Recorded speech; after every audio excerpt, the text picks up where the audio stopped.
The morning sun painted the wheat fields gold as Jihoon Kim walked along the irrigation channel.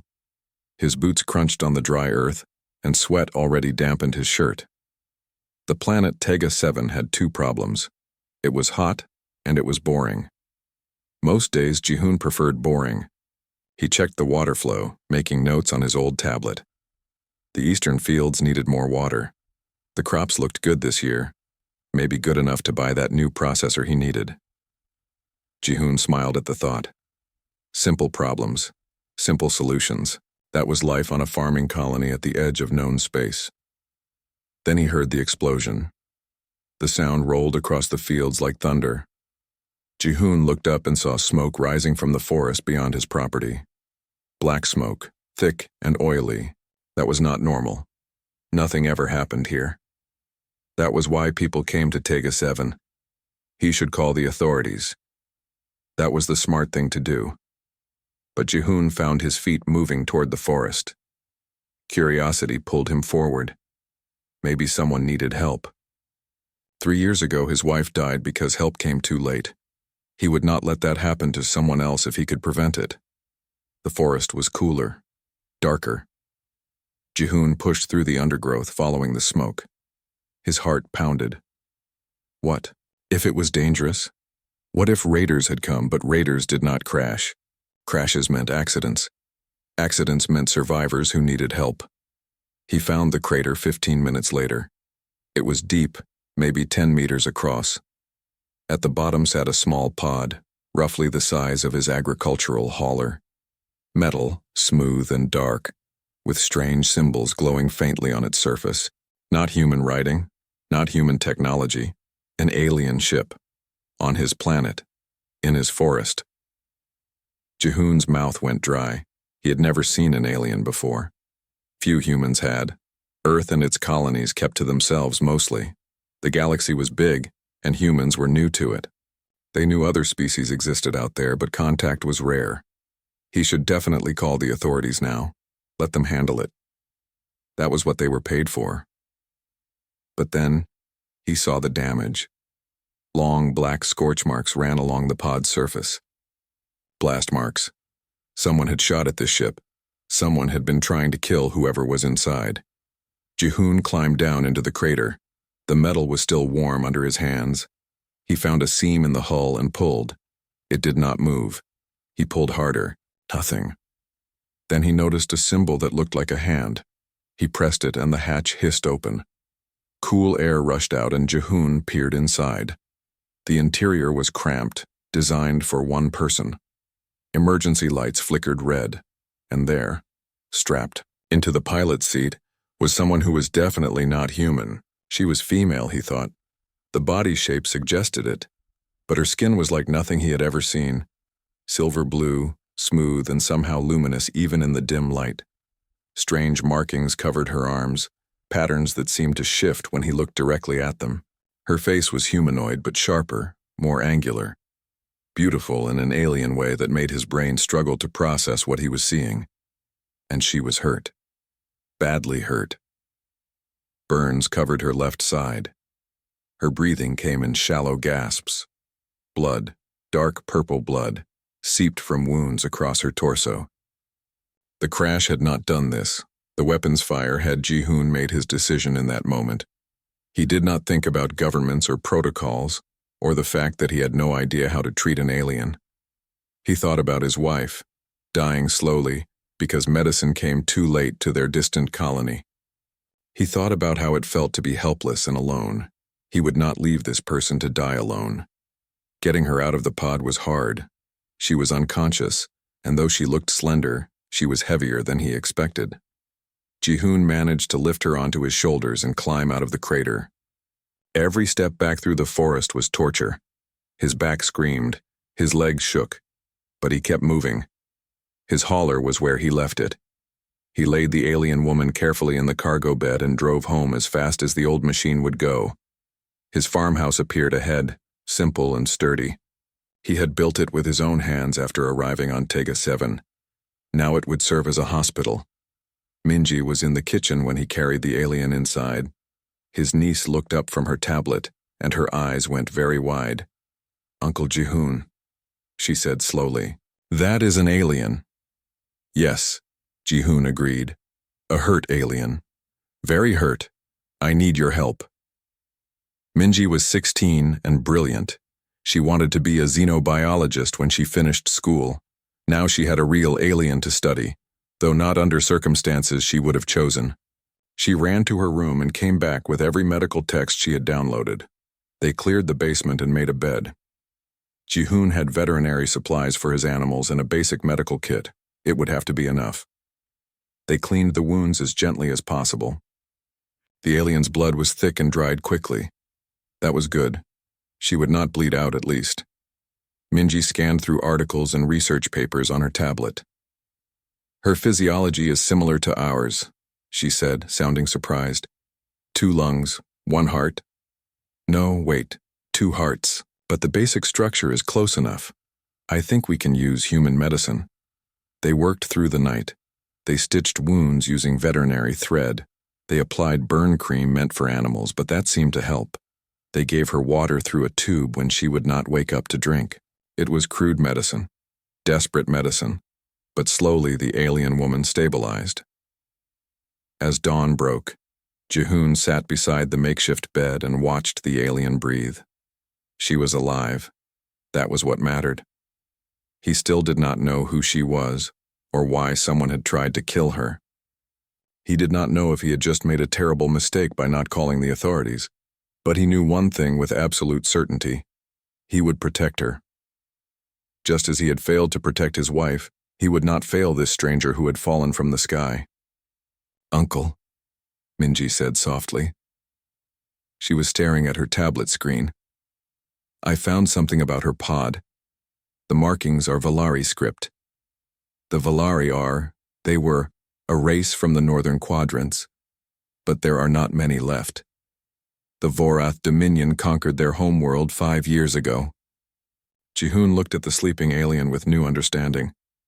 A refugee, someone who had lost everything, just like the colonists who came to Tega 7 seeking peace. No wonder she had been running. "There is more," Minji continued, her voice troubled. "The news feeds mention that the Vorath are hunting Valari resistance fighters. They say these fighters are dangerous terrorists. They say..." She paused. "They say the Valari use biological weapons and energy attacks, that they can kill with their bare hands." Ji-hoon looked at the frail wounded woman on the bed. She barely weighed 50 kilograms. Her breathing was shallow. She looked as dangerous as a broken bird. He could not imagine her as a weapon. "Propaganda," he said firmly. "The Vorath probably say that about all Valari to justify what they did." But as he said it, he noticed something strange. The alien's wounds were healing, not slowly the way wounds should heal. Fast.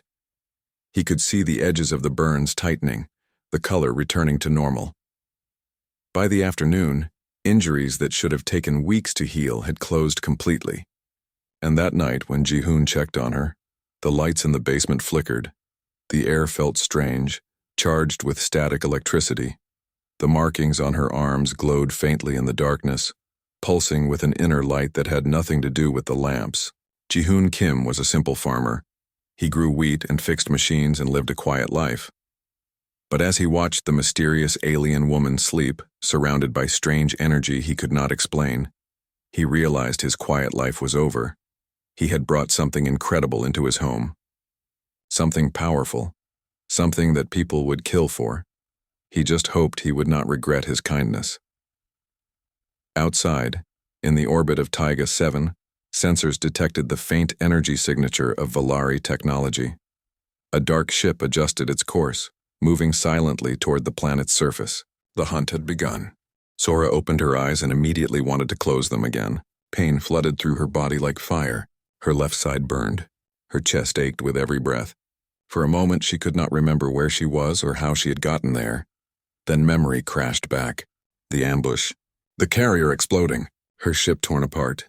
The escape pod burning through atmosphere. The crash. She should be dead. She had been dying. Why was she not dead? Sora tried to sit up and failed. Her muscles would not obey.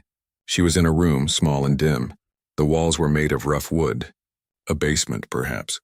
Medical equipment surrounded her bed, crude but functional. Someone had cared for her. Someone had saved her life. That made no sense. She had crashed on a human colony world. Humans barely knew Valari existed. They certainly would not risk themselves to save one.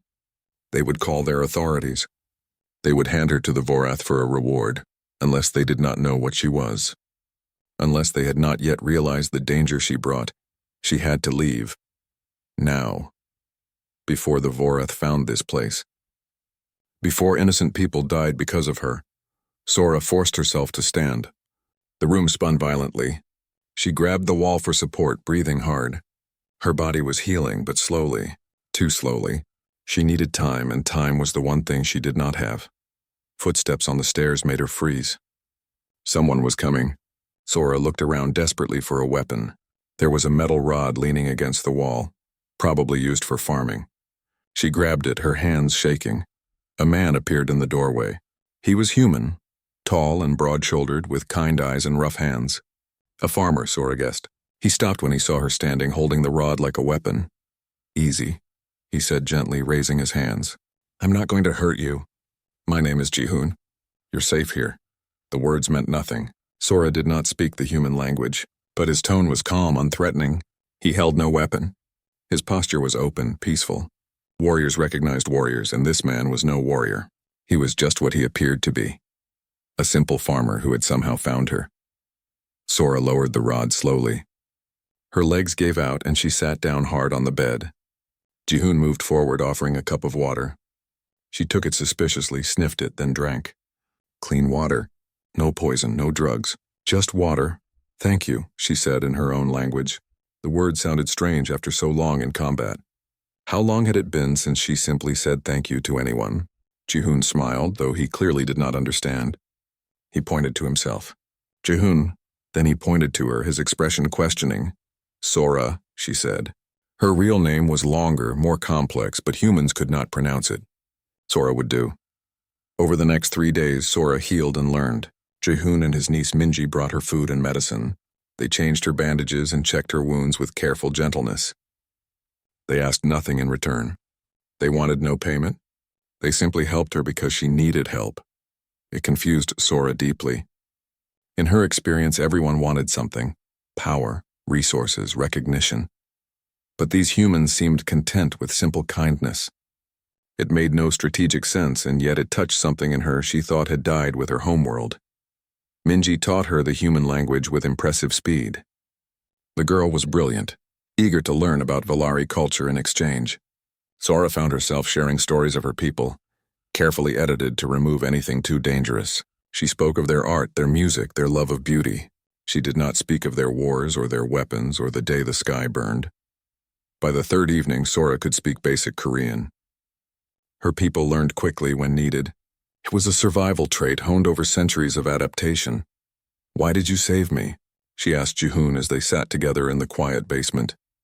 "You do not know me. I could be dangerous." Jihoon considered the question carefully. 3 years ago, my wife got sick. We live far from the city. The medicine took too long to arrive. She died in my arms while I could do nothing. He looked at Sora directly. "I found you dying. This time I could do something." So I did. Sora understood loss.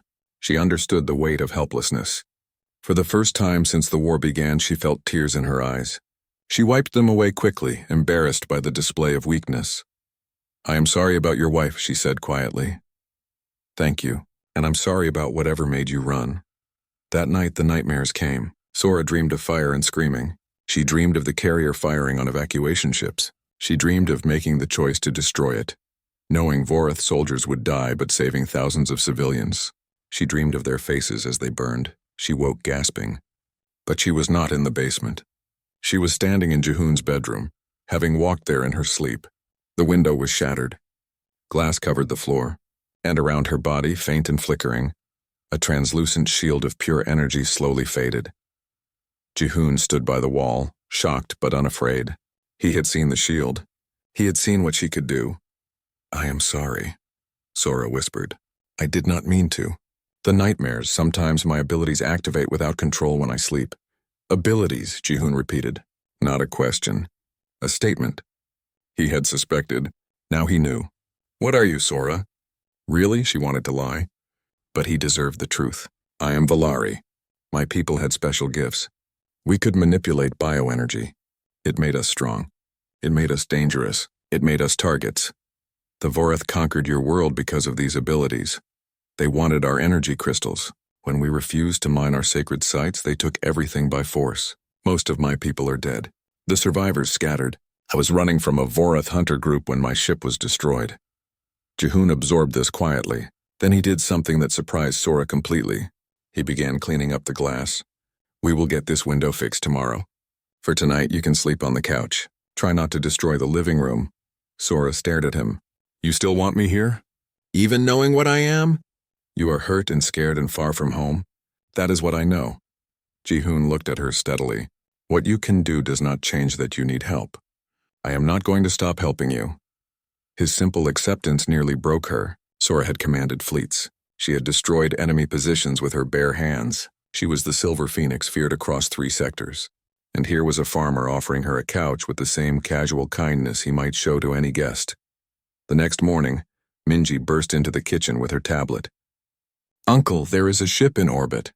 Vorath military. They are broadcasting a message about a dangerous fugitive. She turned the screen toward them. Sora's own face looked back at her from the screen. The image was old from before the fall. She looked younger, harder, wearing the armor of a Valari commander. The text beneath her image was in multiple languages, including human script. Wanted, Commander Sora Lee. War criminal, terrorist, mass murderer, extremely dangerous. Reward offered for capture or elimination. Minji looked between the screen and Sora, her eyes wide. Commander? You are a military officer? Was, Sora said quietly. I was many things. Now I am just someone trying to survive. Jehun read the broadcast carefully. They say you destroyed civilian targets, that you killed thousands. I destroyed a Vorath carrier, Sora confirmed. It was firing on evacuation ships full of refugees. Yes, soldiers died, but I saved 8,000 civilians that day. She met his gaze without flinching. The Vorath calls it terrorism. I call it war. The room was silent. Then Jehun closed the tablet. They will come here. They will search every farm, every building. I know. I will leave tonight. If I move fast— No, Jehun interrupted. If you run, they will catch you. You are still healing. You need more time. We have old mining tunnels beneath the colony. We can hide you there and then get you to the abandoned spaceport. There might be a ship we can repair. You are asking me to let you risk everything for me. Why? Jehun smiled slightly. Because you helped me fix my harvester yesterday. Anyone who can repair a broken machine while recovering from massive injuries deserves a chance. His smile faded. And because what they did to your people is wrong. You are not the criminal here. They are. Sora felt something crack inside her chest. Not pain this time. Something else. Something warm and fragile and dangerous in its own way. Hope. She had not felt hope in so long that she barely recognized it. Thank you, she whispered. I will not forget this kindness. That afternoon they began preparing. Jehun gathered supplies. Minji mapped the old tunnel system. And Sora taught them both basic defensive moves. Simple techniques that might save their lives if the Vorath came before they could escape. As the sun set over the wheat fields, Sora watched Jehun work and understood something important. Humans were not the weak, primitive species she had been taught to dismiss. They had their own kind of strength. They endured. They adapted. They helped each other even when it cost them dearly. Maybe, just maybe, humanity deserved to know the truth about what was coming. Because the Vorath would not stop at conquering Valari space. They never stopped. They expanded, consumed, destroyed. And human worlds lay directly in their path. But those were thoughts for tomorrow. Tonight she had to survive. They all did. And for the first time since her world fell, Sora was not alone. The colonial governor appeared on every screen in the settlement. His face was pale, his voice carefully controlled. Behind him stood a Vorath officer in dark armor watching with cold eyes. Citizens of Tega 7, the governor said, we have received an official request from the Vorath Dominion. They are searching for a dangerous war criminal who may have crashed on our world. For your safety, all citizens must cooperate fully with Vorath security forces. Any information about suspicious activity should be reported immediately. The broadcast showed Sora's face again. The words beneath it burned into Jihoon's mind. Terrorist, mass murderer. Extremely dangerous. They will begin house-to-house searches tomorrow morning, the governor continued. Please prepare identification and remain calm. This is for everyone's protection. The screen went dark. Jihoon looked at Sora, who sat very still at the kitchen table. Her expression was unreadable, but her hands were clenched tight. I should turn myself in, she said quietly. It is the only way to keep you safe. No. Jihoon's voice was firm. The Vorath will not just take you and leave. They will make an example. They will punish anyone who helped you. That is how empires work. Minji looked up from her tablet. Uncle is right. I have been reading about the Vorath Dominion. When they occupy a planet, they do not forgive. They rule through fear. Sora stood abruptly and walked to the window. Outside, the wheat field swayed in the evening breeze, peaceful. Beautiful. Everything her world had been before the fire came. I need to tell you everything, she said. You deserve to know what you are protecting. She turned to face them. My name is Sora Lee, commander of the Valari Resistance Fleet. But before the war, I was known by another title, the Silver Phoenix. I was the youngest person ever to achieve the rank of champion among my people. What does champion mean? Jihoon asked. It means I have mastered bioenergy manipulation beyond normal limits. Most Valari can create small shields or enhance their strength. Champions can do much more. We can fly. We can generate weapons from pure energy. We can sense danger before it happens. We become living weapons. Minji's eyes went wide. That is amazing. It is a curse, Sora said bitterly. When the Vorath came, they wanted our energy crystals to power their weapons. We refused. They invaded. My people fought back and I led the defense of our capital. I held them for 3 days while civilians evacuated. 3 days against an entire invasion force. They called me a hero. She closed her eyes, remembering. But heroes cannot save everyone. The Vorath brought a carrier into orbit and began bombardment.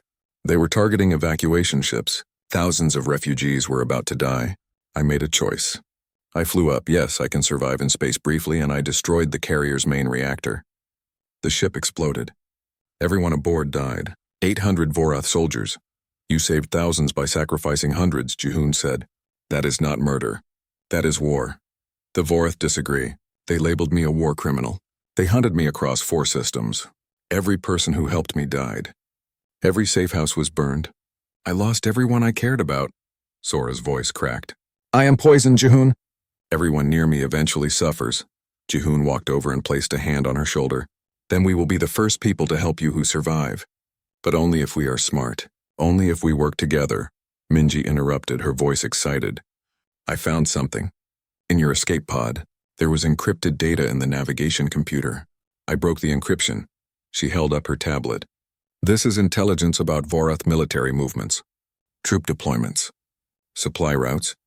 And oh no, Uncle, look at this. The screen showed a map of space. Red arrows pointed from Vorath territory toward human colonies. Dates and fleet compositions filled the margins. They are planning to invade human space, Jihoon said slowly, within 2 years. I stole that data from a Vorath command ship, Sora explained. It was my final mission. If I could get it to the Galactic Council, they might intervene. They might stop the Vorath before they start another war. That is why the Vorath wants me dead so badly. Not just for revenge, to keep their plans secret. The weight of that knowledge settled over them. This was bigger than one refugee. This was about the future of human colonies across the sector. Then we definitely need to get you off this planet, Jihoon said. Not just to save you. To save everyone. They worked through the night preparing for the escape. Jihoon gathered supplies, food, water, medical kits, tools. Minji copied the intelligence data to multiple storage devices, hiding them in different locations. Sora taught them more combat techniques, though she prayed they would never need them. As dawn approached, Jihoon's neighbor arrived. Daehyun Choi was older, gray-haired with the bearing of a military man. He had been a colonial defense captain before retiring to farming. I heard about the Vorath, Daehyun said without preamble. I also heard rumors about a crash in your sector. I am guessing she is the reason the Vorath are here. He nodded toward Sora. Jihoon considered lying, then decided against it. Yes, good, then you will need help. I have been making calls. Some of the old defense forces still on world. We do not like foreign military on our soil giving orders. If the Vorath push too hard, they will find we are not as helpless as we look. I cannot ask you to fight for me, Sora said. You are not asking. I am volunteering. Besides, Daehyun smiled grimly, you are not the first refugee to hide in these fields. This colony was built by people running from something. We take care of our own, and right now you are one of ours. The Vorath came at noon. 3 soldiers in dark armor knocked on Jihoon's door.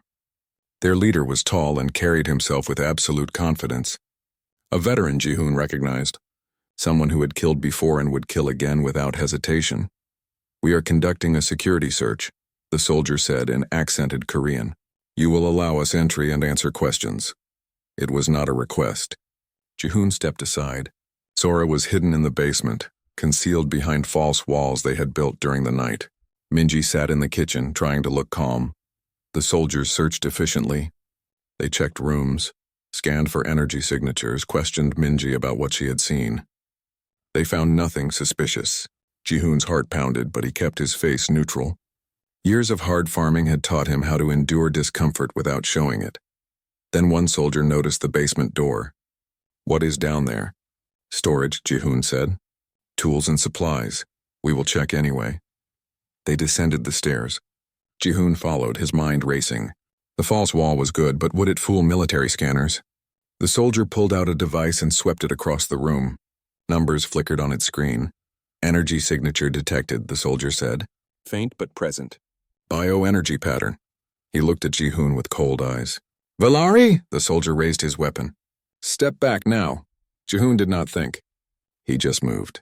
He grabbed the metal rod he had left strategically by the wall and swung it at the soldier's arm.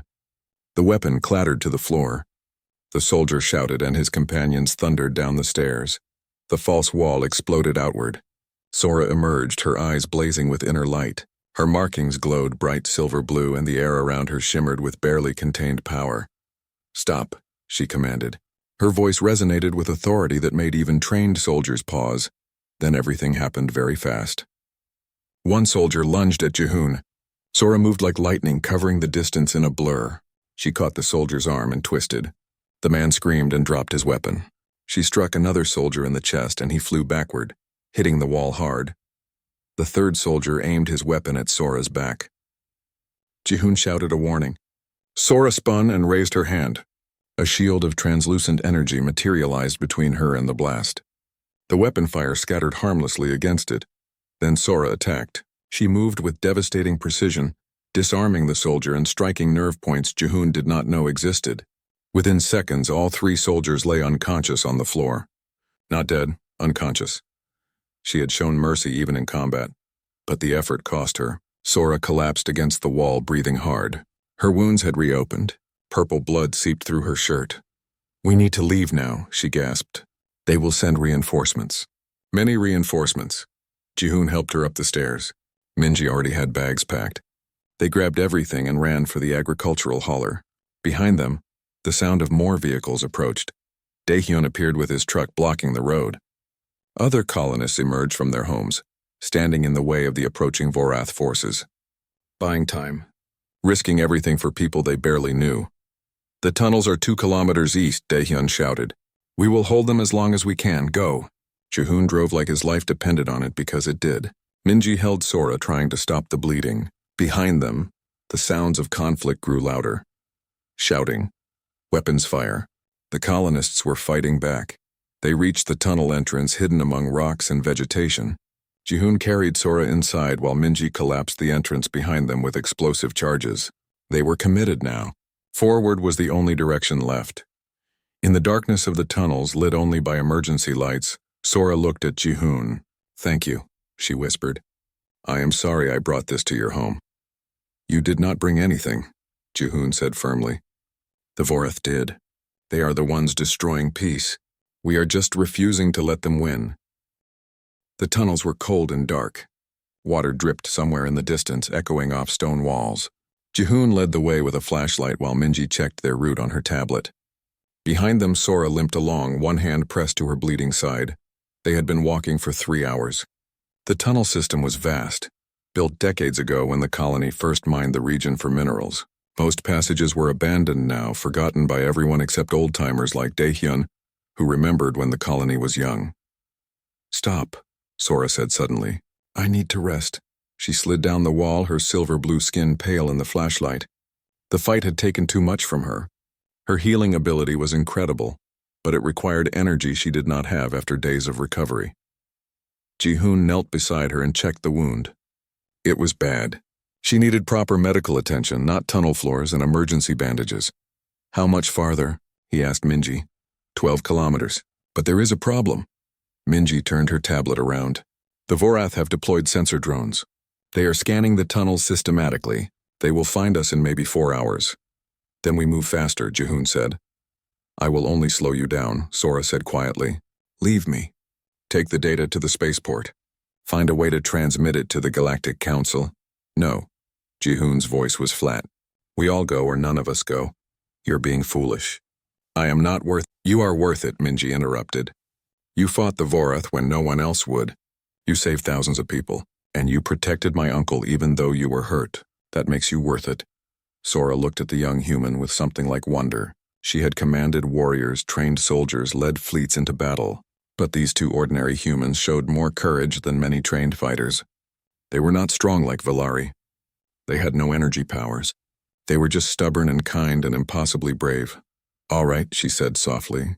We go together. They continued deeper into the tunnels. Ji-hoon fashioned a crude crutch from a piece of metal pipe, helping Sora walk faster. Minji scouted ahead, using her tablet to detect drones before they got too close. At one point, they had to hide in a side passage while a drone floated past. It was a small sphere, covered in sensors and cameras. Sora held her breath, trying to suppress her bioenergy signature. The drone paused, scanning their hiding spot. For a terrible moment, Ji-hoon was certain it had detected them. Then it moved on, following its programmed search pattern. Too close, Minji whispered. They pressed forward. Hours blurred together. Walk, hide, walk again. The tunnels seemed endless. Ji-hoon's legs ached. His shoulders burned from supporting Sora, but he did not complain. Neither did she. During a rest, Sora spoke. Why are humans like this? Like what? Ji-hoon asked. Stubborn, reckless, willing to risk everything for strangers. She shook her head. My people were practical. We calculated odds. We made logical choices, but you do not calculate. You just act. Maybe that is our strength, Ji-hoon said. We are not smart enough to know when something is impossible. So we try anyway. Sora laughed despite the pain. It was a good sound, one Ji-hoon had not heard from her before. That is either wisdom or madness. I cannot decide which. Both, probably, Minji said cheerfully. They finally reached a junction where the tunnel split 3 ways. Minji checked her map. The spaceport is straight ahead. But there is a problem. The tunnel collapsed about 1 kilometer from here. We will have to dig through or find another route. How long to dig through? Ji-hoon asked. Hours, maybe a whole day. The drones will find us first, Sora said. What about the other routes? Minji traced the paths on her screen. Both loop back toward the colony. We would have to surface, cross open ground, then enter another tunnel system. Very risky, Ji-hoon thought hard. Then he remembered something. The collapse. Was it natural or man-made? Man-made. Mining explosives from 30 years ago. Then we can use more explosives. Blow through it quickly instead of digging. That will bring every Vorath in the area down on us, Sora pointed out. Yes, but if we time it right, we can be through and collapse the tunnel behind us before they arrive. We just need to move very fast afterward. It was a terrible plan, risky and desperate, but it was the only plan they had. They reached the collapse an hour later. Tons of rock blocked the passage. Ji-hoon had brought mining explosives from his farm. He used them occasionally to clear fields. He carefully placed charges at key structural points using knowledge from his old defense training. When this goes off, run like your life depends on it, he told them, because it does. He set the timer for 30 seconds and ran. The explosion was massive. The ground shook. Dust filled the air. But when it cleared, a narrow passage had opened through the debris. They scrambled through, stones cutting their hands and knees. Behind them, alarms wailed. The Vorath had detected the explosion. They would be coming fast. Ji-hoon set more charges on the other side of the passage and triggered them immediately. The tunnel collapsed completely, sealing them off from pursuit, at least temporarily. The spaceport is just ahead, Minji said, coughing through the dust. 500 meters. They emerged from the tunnels into bright sunlight. The old spaceport spread before them, abandoned and overgrown. Rusted ships sat on cracked landing pads. But near the center, one vessel looked less damaged than the others. A cargo hauler, old but possibly functional. They ran across the open ground. Every second felt like hours. Jihoon expected weapon fire at any moment, but the sky remained clear. Perhaps the Vorath were still dealing with the tunnel collapse. Then they reached the ship and their hope died. The cargo hauler was surrounded by Vorath soldiers, at least 40 of them heavily armed and ready. They had been waiting.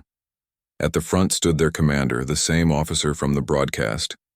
Commander Takan, his name badge read. He smiled coldly. "The Silver Phoenix," he said in perfect Korean. "You led us on quite a chase. But it ends here. Surrender now, and I promise the humans will be treated fairly." Sora stepped forward, putting herself between Jihoon and the soldiers. Her body was broken, her energy nearly depleted, but she stood straight and tall. "Let them go," she said. "I am the one you want." "They were just helping an injured stranger. They did not know who I was." "Oh, I know that," Takan said. "But we cannot allow civilians to interfere with Dominion operations. They must be punished as examples. Unless, of course, you surrender immediately. Then perhaps I can show mercy." It was a trap within a trap. Surrender and they would still be punished. Fight and they would definitely die. There was no good choice. Jihoon stepped up beside Sora. "No deal." Minji joined him on the other side. "We stand together." Takan looked genuinely puzzled. "You are willing to die for an alien? For someone you barely know?" "We are willing to die because what you are doing is wrong," Jihoon said clearly. "You want to make people afraid. You want to show that resistance is hopeless. But you are wrong. As long as even one person stands up to bullies, there is hope." Brave words. But words do not stop weapons. Takan raised his hand to signal his troops.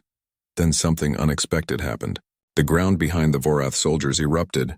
Agricultural mechs burst from hidden positions, modified with armor plates and weapons. Colonial defense vehicles appeared from behind buildings, and walking at their head was Daehyun, leading 200 armed colonists, farmers, miners, merchants. Old soldiers who remembered how to fight, teenagers too young to know better. All of them armed with whatever they could find. All of them standing together. "You want them?" Daehyun shouted. "Then you go through all of us first." Takan's confident expression cracked. He had 40 trained soldiers. But he was surrounded by angry colonists who outnumbered him 5-1. His tactical advantage had evaporated. Sora felt tears on her face. She had not cried in years. But seeing these humans risk everything for her broke something inside her chest. This was what her people had lost. This unity. This courage. This refusal to accept injustice. "Stand down," Takan said to his troops. "We are withdrawing to—" He never finished. His hand went to his ear, listening to communications. His face went pale. "Orbital strike," he said. "In 5 minutes. Command has authorized complete destruction of the spaceport. Everyone here will die." Horror swept through both groups. The Vorath would kill their own soldiers to eliminate Sora. That was how desperate they were. Sora knew what she had to do. Her body was broken. Her energy was nearly gone. But she had one more fight left in her. One final act. "Get everyone out of here," she told Jihoon. "Run as far as you can. I will buy you time." "How?" he asked, already knowing the answer. "I will shield this area. My energy can block the strike. But I need to focus everything I have. I cannot move and maintain it. Someone needs to tell my story, Jihoon. Someone needs to make sure the data reaches the council. Promise me you will do that."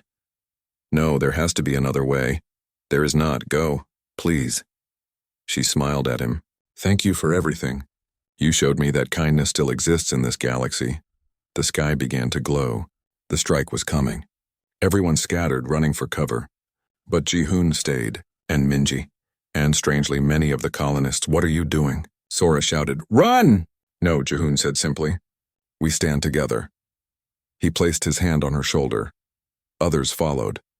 Minji, Daehyun. One by one, colonists placed their hands on Sora or on each other, forming a human chain. They could not generate energy shields, but they could stand with her. They could ref the shield blazed above them like a silver sun. Sora stood at its center, her arms raised, her markings burning with light. The orbital strike hammered down with enough force to destroy a city block. But the shield held Ji-hoon felt heat wash over him in waves. The ground shook. The air itself seemed to scream. But inside the shield they were safe, protected by one wounded alien and the collective will of 200 humans who refused to run. The strike lasted 10 seconds. It felt like forever. When it ended, silence fell. Smoke rose from scorched earth outside the shield's perimeter. The old ships were gone, vaporized. But everyone inside the barrier was alive. Sora collapsed. Ji-hoon caught her before she hit the ground. Her skin was pale, almost translucent. Her breathing came in shallow gasps. She had given everything to save them. "I am sorry," she whispered. "I cannot fight anymore." "I'm done. You already won," Ji-hoon said gently. "Look around you." The colonists stood together, amazed to be alive. Even the Vorath soldiers looked shaken. They had witnessed something impossible, one being protecting hundreds from an orbital strike. They had stories now, stories that would spread. Commander Takan stared at Sora with something like fear. "What are you?" he asked. "She is the Silver Phoenix," Daehyun said, his voice carrying across the ruined spaceport. "And you just learned why your masters fear her." Takan's communicator crackled. An angry voice demanded status reports. He looked at his soldiers, then at the colonists, then at Sora's unconscious form. "Tell command the target has been eliminated," he said into the communicator. "Orbital strike was successful." "We are withdrawing," Ji-hoon tensed. "Was this a trick?" Takan met his eyes. "I am a soldier, not a murderer. My command tried to kill my own troops to get one person. That crosses a line." He looked at Sora. "She showed mercy when she could have killed us all. I will return that mercy. We leave now. You have 24 hours before I must report the truth. Use them wisely." The Vorath soldiers withdrew quickly, leaving the colonists alone among the ruins. "We need to get her to a doctor," Minji said urgently. "No," Sora whispered, her eyes opening briefly. "The ship. Check the cargo hauler. If it still works, you must leave. Take the data. Warn your people about the Vorath. Promise me." "We are not leaving you," Ji-hoon said firmly. "You must." "I am too weak to travel, but you can still complete the mission." Daehyun sent people to check the cargo hauler. Miraculously, it had survived the strike, protected by the shield's edge. Better yet, its systems were functional, old but working. "We can get it flying," one of the mechanics reported. "Give us a few hours." Those hours passed in frantic activity. The colonists worked together, repairing the ship and gathering supplies. They hid Sora in a safe location, treating her wounds as best they could. She drifted in and out of consciousness, her body struggling to heal from the massive energy expenditure. Ji-hoon sat with her during one of her waking moments. "Why did you save us?" he asked. "You could have just shielded yourself. You would have had enough energy to fight." "Because you taught me something important," Sora said. "My people forgot how to stand together. We became so focused on individual power that we lost our greatest strength, unity. When your people touched me, shared their will with me, I felt what we had lost. I could not let that die. You think humans are better than Valari? I think humans understand something we forgot. You are weak individually, so you learn to be strong together.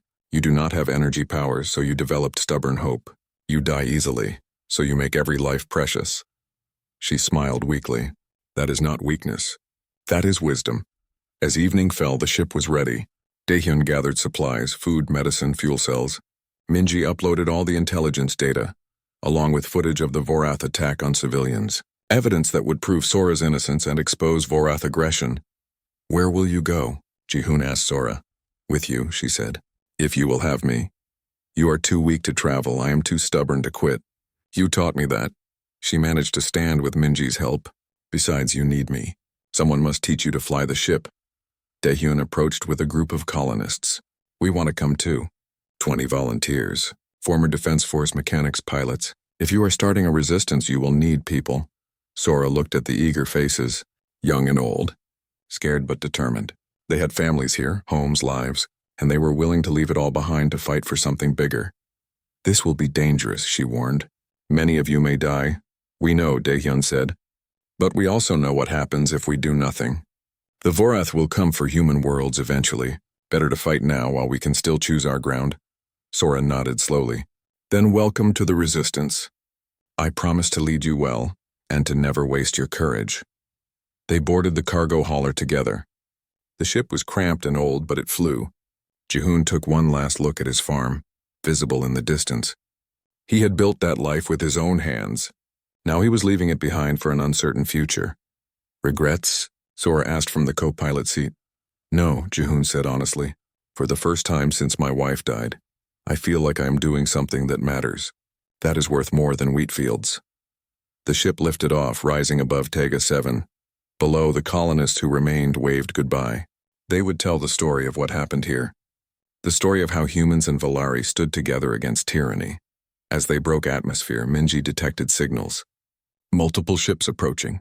Small vessels, not Vorath design. Sora checked the scanner and started laughing. It hurt her wounds, but she could not stop. Those are Valari scout ships. Other survivors. They heard about the Silver Phoenix surviving. They are coming to join us. How many? Jihoon asked. 7 ships, maybe 60 people total. Not an army, but it is a start. The Valari ships fell into formation around them. Over the communication channel, voices spoke in the melodic Valari language. Then one switched to Korean, heavily accented but clear. Commander Sora, we thought you were dead. It is good to see the Phoenix fly again. I had help, Sora replied. Help from new friends. Let me introduce you to humanity. Over the following weeks, they established a base on an abandoned mining station in neutral space. More survivors arrived. Valari fleeing Vorath persecution. Humans from colonies that had heard the story of Tega 7. Even a few aliens from other species who hated the Dominion. Sora healed slowly. Her body recovered, but more importantly, her spirit did. She had been alone for so long. Now she was surrounded by people who believed in her, not because she was powerful, but because she was right. Jihoon discovered he had a talent for strategy. His practical farming mind translated well to logistics and planning. Minji became the liaison between humans and Valari, her brilliance and enthusiasm bridging cultural gaps. One evening, Sora found Jihoon alone in the observation deck, staring at the stars. Thank you, she said simply. For what? For pulling me from that pod. For not calling the authorities.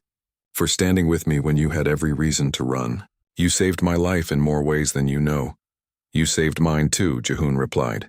I was just existing after my wife died, going through motions. But you reminded me that life is for living, for fighting for things that matter. They stood together in comfortable silence, watching distant nebulas swirl in darkness. What happens now? Jihoon asked eventually. Now we build something new, not just a resistance, an alliance. Humans and Valari working together as equals. We train your people in tactics. You teach us your stubborn optimism. And together we show the galaxy that the Vorath can be stopped. That is a big dream. Yes. But you taught me that humans do not know when to quit. So we will keep fighting until either we win or the universe ends. Whichever comes first, Jihoon smiled. I can work with that. Behind them, Daehyun was teaching Valari warriors how to use improvised explosives. Minji was explaining human music to fascinated aliens. In the training bay, humans and Valari sparred together, learning from each other. It was chaotic and messy and imperfect. But it was also beautiful. 2 species finding common ground, building trust through shared struggle. The Vorath Dominion would not fall easily. They were powerful, entrenched, ruthless. But they had never faced an enemy like this before. They had never encountered the combination of Valari power and human determination. Sora looked at Jihoon and saw not just a farmer but a friend, a partner.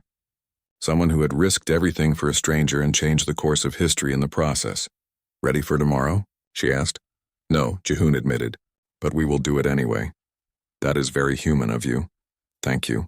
I think. They laughed together, and for the first time in years, the sound held no bitterness, only hope. 6 months had passed since Tega 7. The resistance base hummed with activity as 300 people worked together preparing for their most ambitious operation yet. Sora stood in the command center. Fully healed now, her markings glowed softly in the dim light as she studied tactical displays. Around her, humans and Valari worked side by side, a sight that would have seemed impossible a year ago. The convoy will pass through the Kestra system in 3 days, Jihoon said, highlighting a star map. 12 supply ships protected by 2 destroyers. If we can capture those supplies, we can keep the resistance running for another 6 months. The destroyers are the problem, Daehyun added. We have fighters now, but nothing that can match destroyer-class weapons. That is where I come in, Sora said quietly. I can disable the destroyers if I get close enough. That puts you in direct danger, Jihoon objected. We just got you back to full strength. I do not want to lose you in the first major operation. You will not lose me. I have backup now. She gestured to a group of Valari warriors training in the bay below. I have been teaching them advanced techniques. They are ready. Minji looked up from her console. The intelligence data checks out. Minimal escort because they think we are still scattered and weak. They do not know we have been building. Then we hit them hard and fast, Sora decided. Show them that the resistance is not just surviving. We are fighting back. 3 days later, their small fleet dropped out of faster-than-light travel near the convoy, 8 modified cargo ships and a dozen fighter craft. Against a professional military force, it should have been suicide. But the resistance had advantages the Vorath did not expect. Sora flew without a ship. Her body generated enough energy to survive in space temporarily, and she moved faster than any fighter. She had 5 Valari warriors with her, their silver-blue forms streaking through the void like comets. The Vorath destroyers opened fire. Energy beams cut through space where Sora had been milliseconds before. She was too fast, too agile. She reached the first destroyer and placed her hands on its hull. Power flooded from her into the ship's systems, not to destroy it, but to disable it. Overload the circuits. Fry the computers. Leave the crew alive but helpless. It was a technique that required incredible precision and control. The destroyer went dark. Dead in space. Her warriors took the second destroyer using the same technique. Meanwhile, human pilots harried the supply ships, forcing them to surrender rather than be destroyed. The entire operation took less than 20 minutes. 0 casualties on either side. That was important to Sora. She was building a resistance, not a terror group. Every Vorath soldier they spared was one more person who might question their orders later. They salvaged the supplies and disabled the destroyers permanently before jumping away. The Vorath would send reinforcements soon, but by then the resistance would be long gone. Back at the base, celebrations erupted. It was their first major victory, proof that they could challenge the Vorath directly, but Jihoon noticed Sora standing apart from the celebrations, looking troubled. "What is wrong?" he asked. "We won. We won a battle," she corrected. "But the war is just beginning. The Vorath will respond to this. They will send more ships, more soldiers. People will die because of what we did today. People were already dying. The Vorath expansion plans we found showed that clearly. At least now people are dying while fighting back. That does not make it easier," Sora admitted. "I spent years fighting. I know what comes next. The victories will get harder. The losses will get heavier. Some of these people will not survive the war. Then we make sure their sacrifice means something. We build the alliance you talked about. We prove that cooperation is stronger than conquest." Sora turned to look at him. "When did you become so wise?" "I had a good teacher, an alien who fell from the sky and taught me that kindness is not weakness." She smiled despite her worries. "That alien sounds very lucky to have found you." Over the following months, more victories came. The resistance grew. They hit supply lines, rescued refugees, spread the intelligence about Vorath expansion plans. The Galactic Council finally took notice. A delegation arrived at the base. Ambassadors from 3 neutral systems who wanted to verify the claims about Vorath aggression. Sora presented the evidence carefully. Troop movements, attack plans, testimonies from survivors. The data was overwhelming and undeniable. "Why should we believe a wanted terrorist?" one ambassador asked skeptically. Jihoon stepped forward. "Because she is not a terrorist. I am a farmer from Taiga 7. I saw the Vorath try to kill their own soldiers to capture one person. I saw them attack civilians who were just trying to help an injured stranger. The Vorath calls her a criminal to hide their own crimes." Minji added her testimony. Then Daehyun. Then dozens of human colonists who had witnessed Vorath brutality firsthand. The ambassadors left looking thoughtful rather than dismissive. 2 weeks later, news broke across the galaxy. The Galactic Council had launched an investigation into Vorath expansion. Economic sanctions were being discussed. Neutral worlds were closing their borders to Vorath military ships. It was not victory, but it was progress. The Vorath could no longer act with impunity, but the Vorath response was swift and brutal. They sent a battle group to crush the resistance once and for all. 15 warships led by a carrier commanded by Admiral Vakran, a veteran known for his ruthlessness. The resistance detected them coming 3 days out. Not enough time to evacuate completely. Not enough firepower to fight them directly. We need a plan, Daehyun said grimly. A very good plan. Sora looked at the tactical display, her mind racing. 15 warships, thousands of soldiers. Against their small force, it was hopeless. Unless, I have an idea, she said slowly. But it is risky. Very risky. All our plans are risky, Jihoon pointed out. What makes this one special? Because it requires me to do something I swore I would never do again. Become the weapon the Vorath fears. Show them the full power of the Silver Phoenix. The room went quiet. They had seen glimpses of Sora's abilities, the shield against the orbital strike, the casual disabling of destroyers, but they sensed there was more. Much more. Tell us, Jihoon said. Sora took a deep breath. When I was young, before the war, I achieved something that only 3 Valarian history had managed.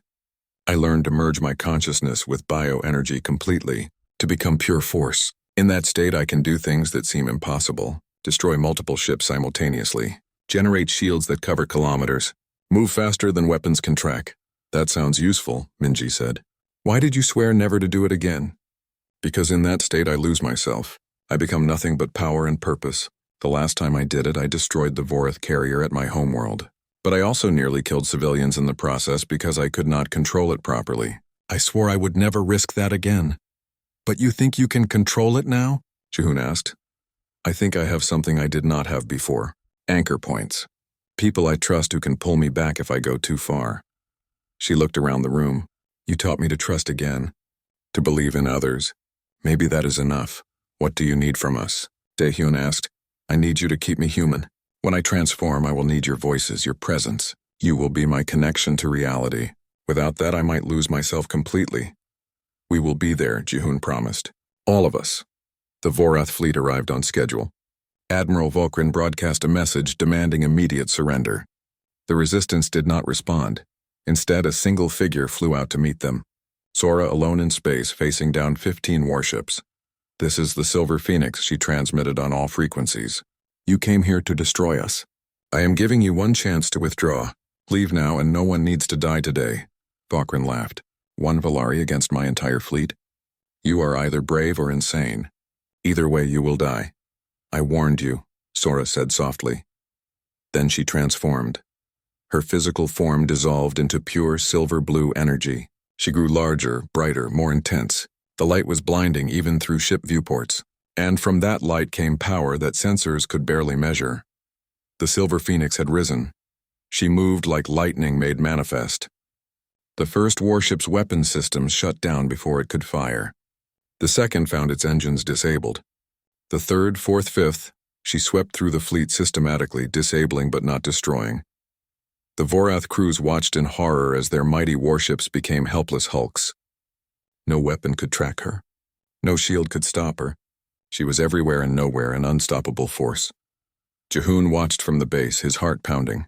He could see her on sensors, a star among stars. Beautiful and terrible, Sora, he transmitted. Can you hear me? Silence. She was too far gone, lost in the transformation. Everyone, he said urgently. Talk to her. Remind her who she is. Voices filled the communication channel. Minji talking about their first meeting. Daehyun describing how she saved the colonists. Human and Valari alike sharing memories of her kindness, her mercy, her determination to fight without becoming a monster. The Phoenix slowed. Paused. For a terrible moment. Jihoon thought they had lost her. Then the light began to dim. The energy coalesced, and Sora emerged, exhausted but whole, floating in space as her physical form returned. I hear you, she whispered. Thank you for calling me back. Behind her, 15 Vorath warships drifted helplessly. Disabled but intact, thousands of lives spared. Add 1 year after the battle that stopped the Vorath fleet. The galaxy had changed.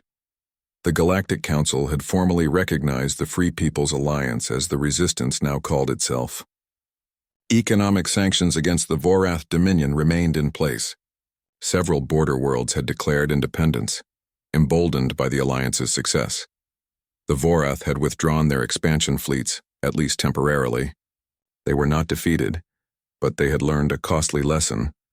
Conquest had consequences when the oppressed fought back. Sora stood on the observation deck of Unity Station, the Alliance's new headquarters. It was not much, a renovated cargo hub in neutral space, but it was theirs. A symbol of what cooperation could achieve. Thinking deep thoughts? Jihoon asked, joining her at the viewport. Remembering, she said. 1 year ago I was dying in an escape pod, certain my life was over. Now I am here, leading an alliance that spans 3 species. It feels impossible. Nothing is impossible if you have stubborn friends, Jihoon said with a smile. You taught me that.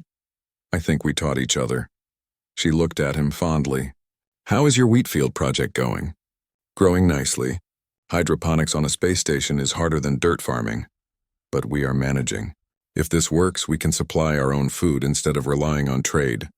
Self-sufficiency is important. Always the practical one. Someone has to be when you insist on taking impossible risks. Minji rushed in, her tablet glowing with new data. At 17 now, she had become the Alliance's chief intelligence analyst. Her ability to process information and spot patterns was unmatched. I found something, she said excitedly. In the old Valari archives we recovered. Something about human and Valari genetics. Sora turned curious. What did you find? Evidence of a common ancestor, millions of years ago, before either species developed space travel. The genetic markers are too similar to be coincidence. Somehow humans and Valari share ancient DNA.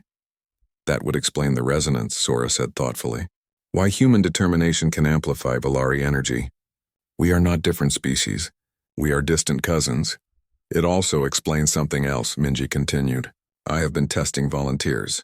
Some humans, maybe 1 in 10,000, have latent bioenergy manipulation ability. It is weak, undeveloped, but it is there. With training, they might be able to do what Valari do. Jihoon absorbed this information slowly. You are saying humans have hidden powers. Not all humans, but some. And even those without powers benefit from being around Valari who use them. The resonance effect works both ways.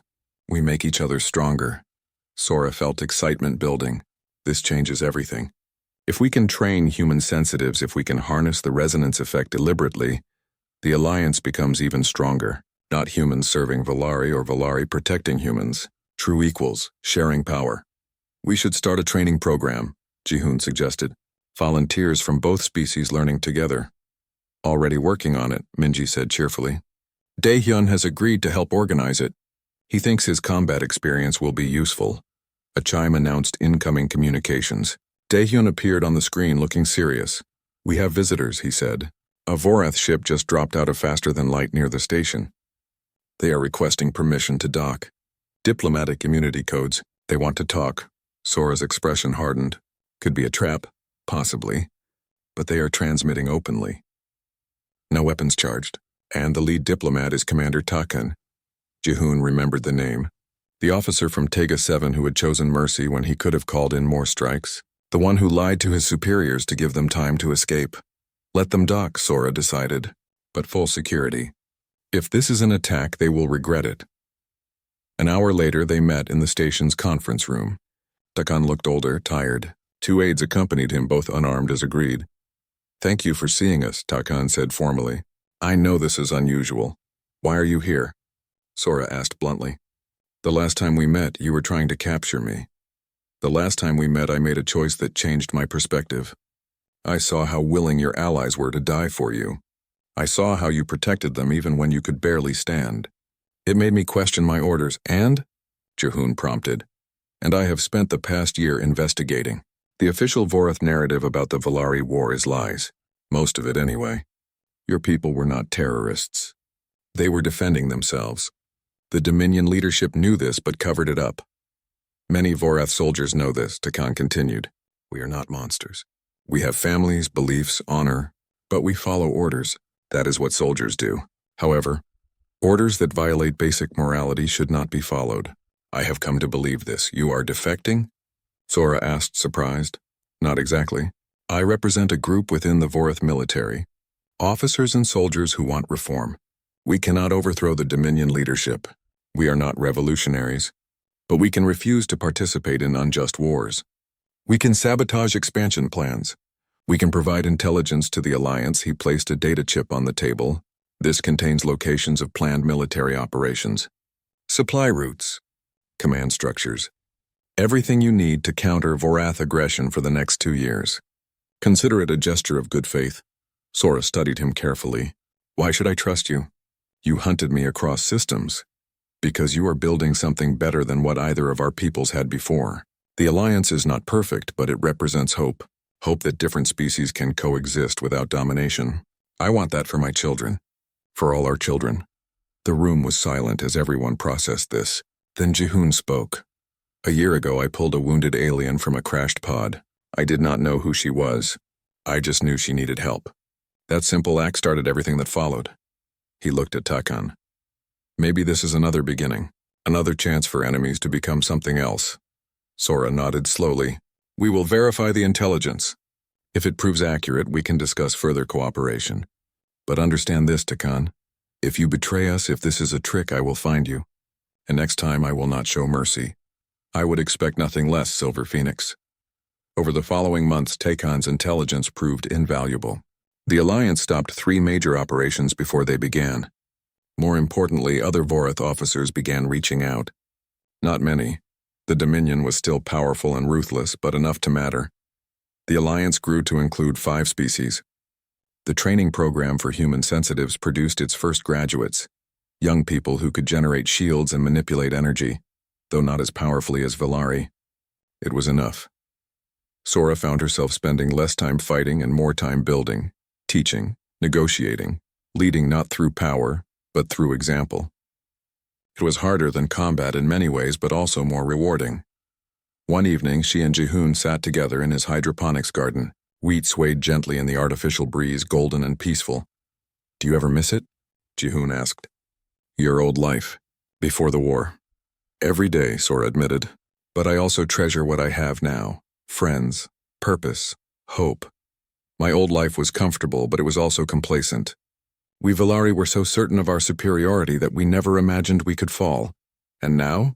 Now I know that survival means adaptation. And adaptation means learning from others. You humans taught me that. You have no special powers, no ancient traditions, no energy crystals. But you have something better. The ability to find strength in weakness, to turn limitations into advantages. Jihoon smiled. We call it stubbornness. It is more than that. It is resilience. The ability to endure and grow stronger from hardship. That is humanity's greatest gift to the galaxy. They sat in comfortable silence watching the wheat grow. Outside the viewport, ships came and went. Human vessels mixing with Valari craft and others. Different but unified. What happens next? Jihoon asked eventually. We have stopped the Vorath expansion. We have built the Alliance. What is our next goal? Peace, Sora said simply. Real peace, not just absence of war. We need to show the galaxy that cooperation produces better results than conquest. That diversity strengthens rather than weakens. It will take generations, maybe centuries, but I believe it is possible. That is a big dream. You taught me to dream big. After all, a farmer on a remote colony saved the most wanted person in the sector and started an interstellar alliance. If that is possible, anything is, Jihoon laughed. When you put it that way, galactic peace sounds reasonable. Minji joined them, looking excited. The council ambassadors just confirmed. They are formally recognizing the alliance as a political entity.